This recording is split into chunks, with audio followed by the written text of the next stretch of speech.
کہ ماں باپ کی خدمت، ماں باپ کا مقام کتنا بلند و بالا ہے کہ یہی تیری جنت ہے، یہی تیری دوزخ ہے۔ کیا مطلب؟ ماں باپ کی خدمت کریں گا تو جنت میں جائیں گا، اور اگر ماں باپ کو ناراض کر دیا تو جنت میں نہیں جائے گا۔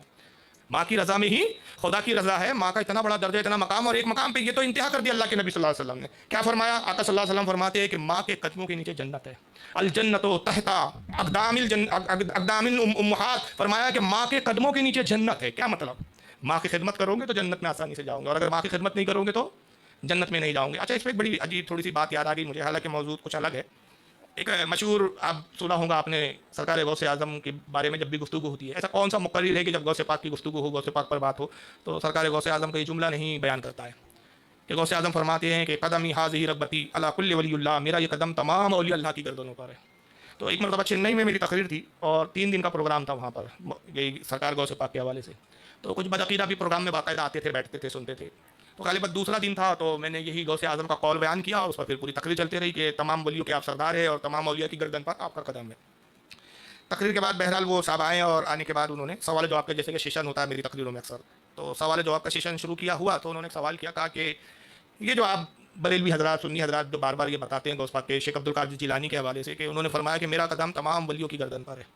تو اولیاء اکرام میں تو بہت بڑے بڑے ولی ہیں، ان سے پہلے بھی اولیاء گزرے ہیں، ان کے بعد بھی قیامت تک سینکڑوں اولیاء ہے اور آئیں گے، پھر اولیاء میں صحابہ بھی ہیں، تو سب کے کاندھا پہ مطلب جو ہے ان کا قدم ہے۔ تو کیا یہ توہین نہیں ہے کہ اولیاء نیچے ہیں اور ان کا غوث پاک کا قدم اوپر ہے؟ تو گویا ولیوں کے کاندھوں کو آپ بتانا یہ چاہ رہے ہیں کہ ولیوں کو کاندھوں کو غوث پاک کو کوند رہے ہیں، ولیوں کے کاندھوں کو جو ہے غوث پاک اپنے قدموں کے نیچے مل رہے ہیں، مسل رہے ہیں، تو یہ تو توہین ہو گئی اولیاء کی۔ تو میں نے کہا دیکھو یار، اصل میں جملوں کی ہو بہو معنی نہیں لیے جاتے، اس کی گہرائی میں سوچنا پڑتا ہے، اس کا مفہوم اخذ کیا جاتا ہے۔ یا غوث اعظم جو فرما رہے ہیں، سب سے پہلی بات تو یہ جان لیجئے کہ میرا قدم تمام اولیاء اللہ کی گردن پر ہے، اس سے سرکار غوث پاک کی جو مراد ہے، اس پر ہمارے علماء نے باضابطہ کتابوں میں فتاوے دیے ہیں، لکھے ہیں کہ تابعی کے بعد امام مہدی تک یہ پورا زمانہ غوث اعظم کا زمانہ ہے۔ تابعی کے بعد جتنے اولیاء ہیں سب میں افضل کون ہے؟ غوث اعظم۔ تابعی نہیں ہے، اعلیٰ حضرت کہتے ہیں کہ صحابیت کا مرتبہ ہے، اس کے بعد تابعیت کا، پھر بعد تابعیت جتنے بھی اولیاء گزرے ان سب میں افضل و اعلیٰ غوث پاک ہے۔ تو اس میں ہم صحابہ کو تو اول مراد نہیں لیتے، کہ عرف عام میں جب ولی کہا جاتا ہے تو ولی سے مراد تابعی کے بعد کے دور کو لیا جاتا ہے۔ تابعی کو تابعی کہتے ہیں اور صحابی کو صحابی کہتے ہیں، وہاں ولی عام طور پہ عرف عام میں استعمال نہیں ہوتا۔ حالانکہ ہر صحابی ولی بھی ہوتا ہے، ہر تابعی ولی بھی ہوتا ہے، بلکہ ہر نبی بھی ولی ہوتا ہے۔ نبی بھی ولی بھی ہوتا ہے، نبی بھی ہوتا ہے، لیکن ہر ولی نبی ہو ضروری نہیں، لیکن ہر نبی ولی ہوتا ہے یہ ضروری ہے۔ تو لیکن عرف عام میں جب ولی لفظ استعمال ہوتا ہے تو اس سے مراد تابعی کے بعد کا زمانہ ہوتا ہے۔ تو یہ تو آپ جو سوچ رہے ہیں کہ بھائی صحابہ کی بھی توہین ہے، تو یہ بات تو یہاں کٹ ہو جاتی ہے۔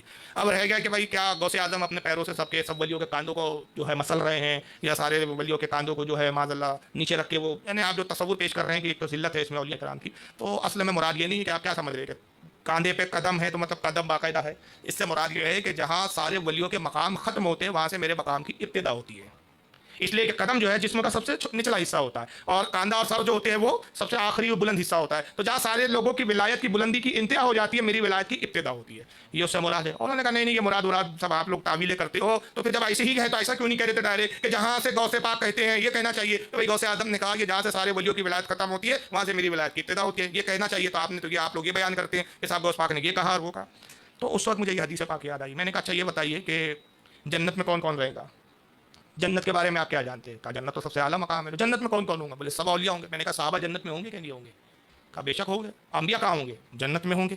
تو میں نے کہا اللہ کے رسول صلی اللہ علیہ وسلم کی حدیث ہے کہ ماں کے قدموں کے نیچے جنت ہے، تو آپ کی ماں اتنی بلند ہو گئی کہ جنت جس میں انبیاء بھی ہے، صحابہ بھی ہے، سارے اولیاء وہ نیچے اور آپ کی ماں کا قدم اوپر ہے۔ تو ان جناب کی زبان سے بے ساختہ نکلا نہیں نہیں نہیں، اس سے مراد یہ وہ تھوڑی ہے جو آپ لے رہے ہیں۔